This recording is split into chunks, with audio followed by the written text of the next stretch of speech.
तो स्टार्ट करने जा रहे हैं क्लास 10 साइंस चैप्टर नंबर 10 को। इससे पहले हमने साइंस के अलग अलग वीडियोस को अपलोड किया, प्लस हमने मैथ्स, कंप्यूटर साइंस, अलग अलग सब्जेक्ट, अलग अलग टॉपिक पे हमने डिस्कस किया। क्लास 10 साइंस चैप्टर 10 को मैं ज़्यादा इंपॉर्टेंट आपको क्यों बता रहा हूँ कि इस वीडियो को ध्यान से देखना। आप नीचे डिस्क्रिप्शन में प्लेलिस्ट में का लिंक मिल जाएगा, इसमें चैप्टर 10 प्लस आपका क्लास 10 साइंस का हर एक वीडियो आपको वहाँ पे मिलेगा। तो आप उस वीडियो को ध्यान से देखना। इसको इंपॉर्टेंट इसलिए बोल रहा हूँ कि इसमें आपका न्यूमेरिकल प्रॉब्लम्स है, रे डायग्राम है, प्लस आपका थ्योरी कॉन्सेप्ट है। तीन अलग अलग कॉन्सेप्ट मिला के ये चैप्टर बना है। बहुत ही बड़ा चैप्टर, बहुत इंपॉर्टेंट चैप्टर है। इसमें से आपका एक रे डायग्राम पक्का है जो आने वाला है, एक न्यूमेरिकल 5 मार्क्स का आने वाला है। तो 5 5 10 मार्क्स का पकड़ ही लो कि इसमें से आएगा ही, और क्वेश्चन आंसर 2-3 आएगा ही इस चैप्टर में से। बहुत बड़ा चैप्टर, बहुत इंपॉर्टेंट चैप्टर है। आप इस वीडियो में बने रहना। प्लेलिस्ट में आपको लिंक मिलेगा जिसमें इस चैप्टर का हर एक टॉपिक, हर एक क्वेश्चन, हर एक न्यूमेरिकल सम, हर एक रे डायग्राम को हम अच्छे से एक्सप्लेन करेंगे। तो अगर आप सीरियस हो इस चैप्टर को अच्छे से समझने के लिए तो उस प्लेलिस्ट को ज्वाइन कर लेना।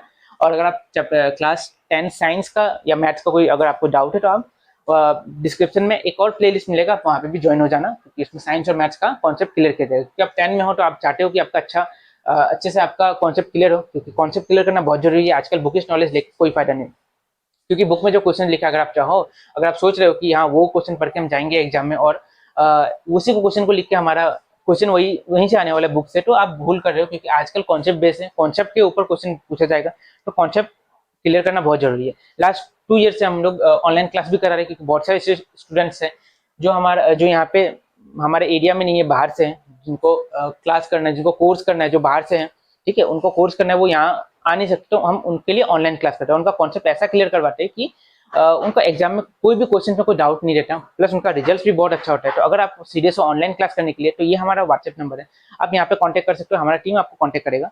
और आशा करता हूँ ये जो वीडियो, ये जो प्लेलिस्ट बना रहे हो, इतने कम टाइम, इतने बिजी शेड्यूल से आप टाइम निकल के आप लोगों के लिए मैं जो ये वीडियो बना रहा हूँ, तो आशा करता हूँ ये वीडियो आपको पसंद है, आपका हेल्प हो इससे, आपका कॉन्सेप्ट क्लियर हो और आपका एग्जाम में अच्छा मार्क्स है। तो अगर वीडियो अच्छा लगे तो आप वीडियो को लाइक करना, चैनल को सब्सक्राइब करना, क्योंकि बहुत मेहनत लगता है ऐसा वीडियो बनाने के लिए, आपके लिए टाइम निकाल के वीडियो बना के। क्योंकि हमारा दोपहर 2 बजे से रात का 9 बजे तक हमारा कोचिंग क्लास चलता रहता है। उसके बाद टाइम निकाल के आप लोग के लिए ये वीडियो बना के एडिट किया जाता है, तो बहुत मेहनत होता है। अगर आपको अच्छा लगे वीडियो तो वीडियो को लाइक करना और चैनल को सब्सक्राइब कर लेना। तो मूव करते हैं नेक्स्ट टॉपिक पे, जो कि है रे डायग्राम ऑफ लेंस। इससे पहले हमने लेंस का डायग्राम देखा, पर हमने देखा कॉन्वेक्स मिरर पे। अभी हम देखेंगे कॉनकेव मिरर पे। कॉन्वेक्स मिरर का कितना डायग्राम देखा हमने? कॉन्वेक्स लेंस का कितना डायग्राम देखा हमने? 6 डायग्राम। और कॉनकेव लेंस का हम कितना देखेंगे? सिर्फ 2 डायग्राम। अच्छा, एक सवाल आ रहा होगा कि इसका सिर्फ 2 डायग्राम क्यों है? हाँ, जैसे कि मान लो यहाँ पे देखो, आदित्य ये कौन सा लेंस है, सॉरी कौन सा मिरर है? कॉनकेव। तो कॉनकेव मिरर में 6 डायग्राम इसलिए बना था क्योंकि पहले ऑब्जेक्ट इंफिनिटी पे होगा, सेकंड यहाँ आएगा, थर्ड, फोर्थ, फिफ्थ और सिक्स्थ।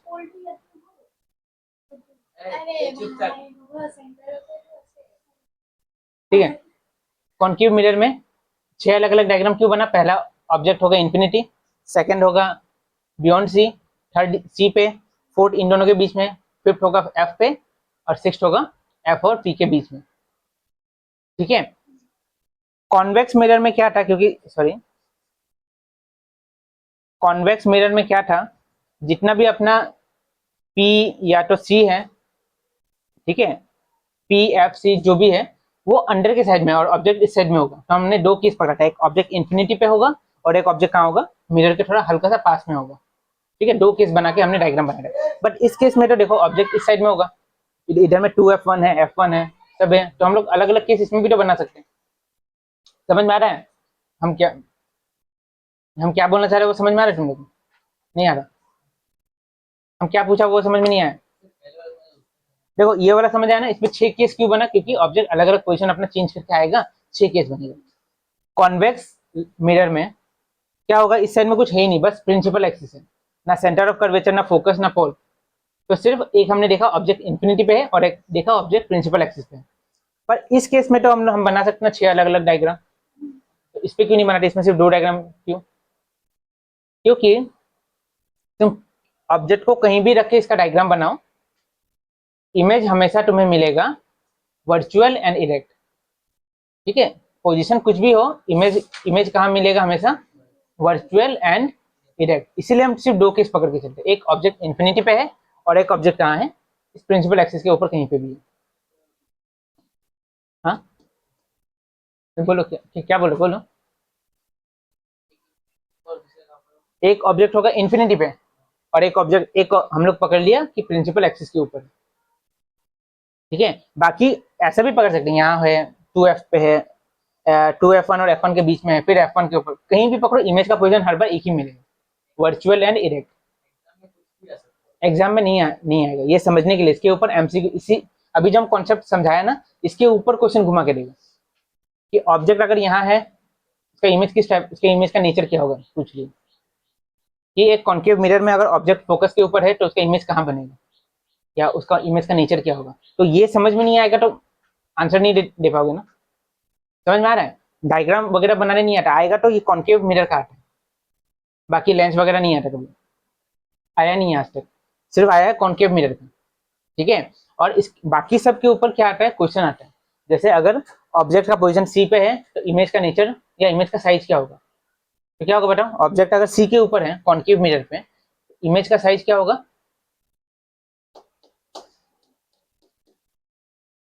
ऑब्जेक्ट अगर सी के ऊपर है, सेंटर ऑफ कर्वेचर पे है, ये सी है, ये एफ है, ये पी है, ठीक है। ऑब्जेक्ट अगर सी पे है तो इमेज का साइज क्या होगा, सेम साइज, इस टाइप का क्वेश्चन आएगा। इमेज अगर बिटवीन सी एंड एफ है, ऑब्जेक्ट कहाँ, मतलब सॉरी, इमेज कहाँ फॉर्म होगा, कहाँ फॉर्म होगा, बियॉन्ड सी, बियॉन्ड सी था, बियॉन्ड सी था। देखो जब सी पे है तो सी पे हुआ, जब ये आगे आया तो ये पीछे आएगा ना, जब ऑब्जेक्ट आगे आया तो इमेज इसका पीछे ही आएगा। समझ रहे हैं कॉन्सेप्ट, समझ रहे हैं। तो देखो, हाँ हाँ, देखो अभी, अब ये वाला केस देख लो, कौन कौन केव लेंस पे ऑब्जेक्ट हमने पकड़ा, सबसे पहला ऑब्जेक्ट कहाँ पे है, रेहान ऑब्जेक्ट कहाँ पे है, ऊपर, ऑब्जेक्ट इन्फिनिटी पे है, ऑब्जेक्ट दिख ही नहीं रहा। पहला रे कहाँ से आएगा, पहला रे आया पैरेलल, निकल के कहाँ से जाएगा, फोकस से जाएगा, हाँ।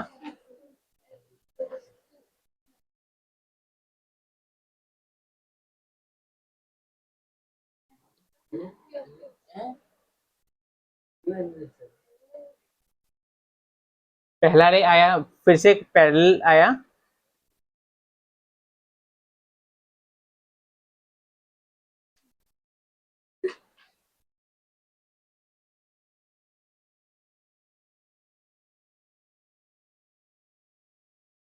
देखो हो क्या रहा है,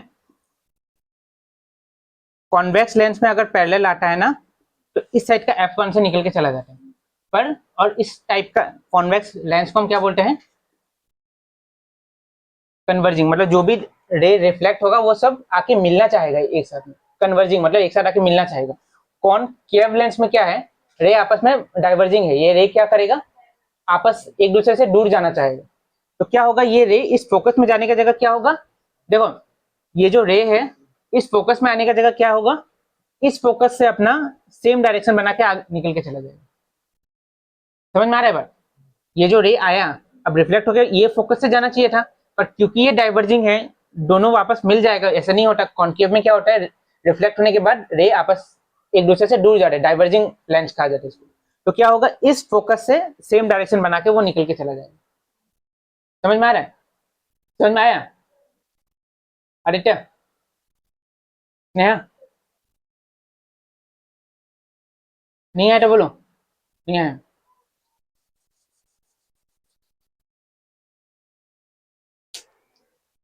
और किसको नहीं आया समझ में, एक बार बोलो, ध्यान आया समझ में, आदित्य, हिना,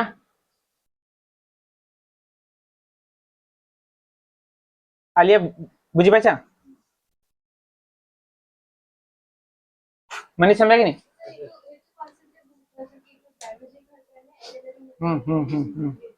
एटवे मोनोटा की वो क्या बोलता है, और मिरर में कौन सा कन्वर्जिंग होता है, कॉनकेव कन्वर्जिंग होता है और कॉन्वेक्स डाइवर्जिंग होता है, इसमें उल्टा हो जाता है, कॉन्वेक्स डाइवर्जिंग सॉरी कन्वर्जिंग हो जाता है, और कॉनकेव क्या हो जाता है, डाइवर्जिंग। ठीक है से।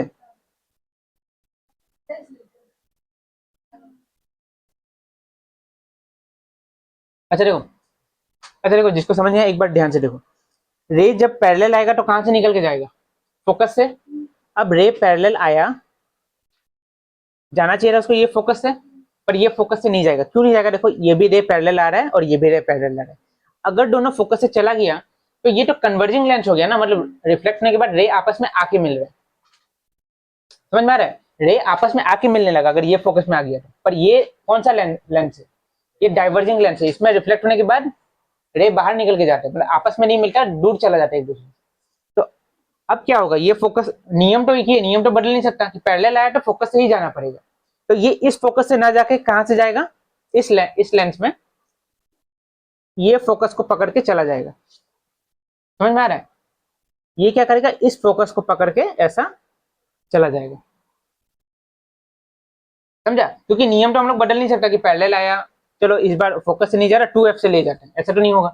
पैरेलल आया तो फोकस से ही जाना पड़ेगा। पर ये फोकस से नहीं जा सकता क्योंकि ये डाइवर्जिंग लेंस है, रे आपस में नहीं मिलेगा। इसी के लिए हम लोग क्या किया, ये फोकस को छोड़ के, सॉरी हम लोग नहीं किया, ये नेचर है इसका, इस लेंस का। तो इस फोकस को छोड़ के इस फोकस का सीधा सीधी निकल के चला गया। अब समझ में आया? अब बताओ रिफ्लेक्टेड रे कहाँ मिला? ये दोनों मिलेगा कहीं? कहाँ मिला? Eight f1। मतलब जिस साइड ऑब्जेक्ट है उसी साइड इमेज बना। तो इमेज कैसा होगा? Virtual and erect. समझ में आया?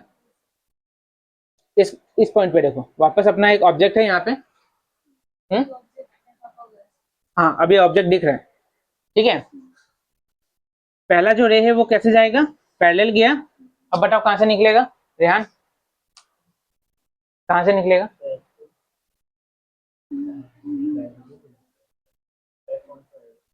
गैस बताओ कहां से निकलेगा? f1 से निकलेगा या f1 से ऐसे निकलेगा? ठीक है, रे आया और यहां से निकल के चला गया। सेकंड, सेकंड देखो, सेकंड क्या करेगा? ऑप्टिकल सेंटर से आया, अब ऑप्टिकल सेंटर में तो बैंड नहीं होगा, मैंने यहाँ ध्यान दो। ऑप्टिकल सेंटर से गया, अब ऑप्टिकल सेंटर में तो कुछ बैंड नहीं होता, सीधा सीधी वैसे निकल के चला गया। तो दोनों रे कहाँ मिला? इस जगह पे मिला ना, between f1 and optical centre, इस जगह पे मिला। तो ये अपना इमेज बना। कैसा है? इमेज का साइज छोटा है, स्मॉल। और नेचर क्या है इस इमेज का? Virtual and erect. समझ में आ रहा है? समझ आ रहा है रीना? बुझ पाए सुना? कोई डाउट है तो अभी बोलो, क्योंकि इसके बाद हम लोग न्यूमेरिकल्स में जाएंगे नेक्स्ट क्लास से। ये खत्म यहाँ पे, ठीक है।